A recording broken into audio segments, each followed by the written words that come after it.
Hi, my name is Thomas Dervinus, and the rhetorical term that I will be covering is simplicy. Simplicy is the repetition of a word or phrase at the beginning of a clause or sentence, and the repetition of a word or phrase at the end of the same clause or sentence. In other words, simplicy is the combined usage of an anaphora and an epistrophe. Now here's a quick review of what anaphora and epistrophe are. Anaphora is the repetition of a phrase at the beginning of multiple clauses or sentences.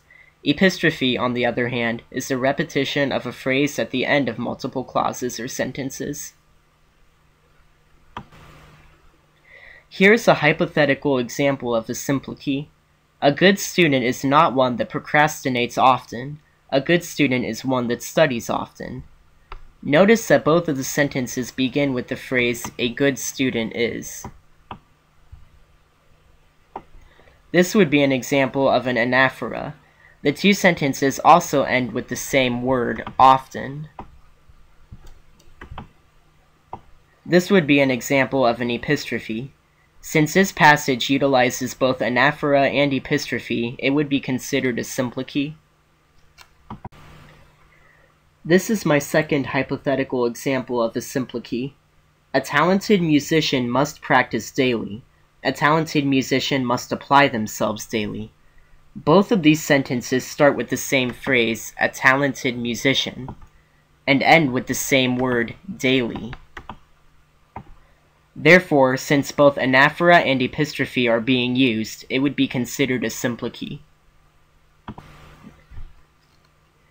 Since simplicy is a difficult rhetorical term defined in most forms of literature, I will be using hypothetical textual examples.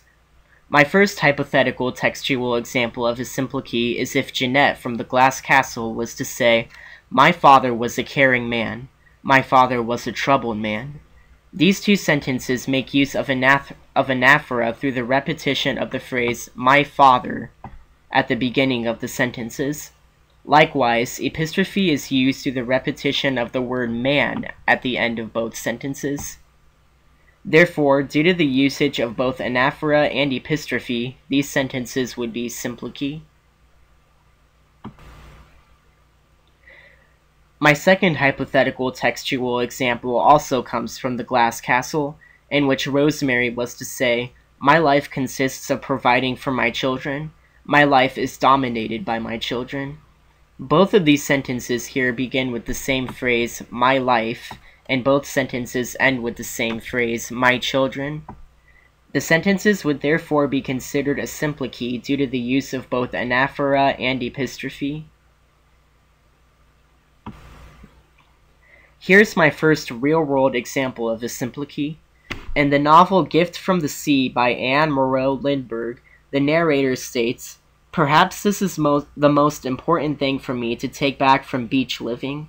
Simply the memory that each cycle of the tide is valid, each cycle of the wave is valid, each cycle of a relationship is valid." The simplicy portion of this passage begins with the phrase, "each cycle of," which repeats 3 times and forms an anaphora. Since an epistrophe is formed through repetition of the phrase "is valid" at the end of each clause, the passage would be considered a simplicy. Here's my second real-world example of simplicy. In the play Macbeth, William Shakespeare said, "Spring clothes with leaves the trees. Spring leads back the birds of song to the trees." This sentence would be considered a simplicy due to the repetition of the word "spring" at the beginning of each clause and the repetition of the phrase "the trees" at the end of each clause.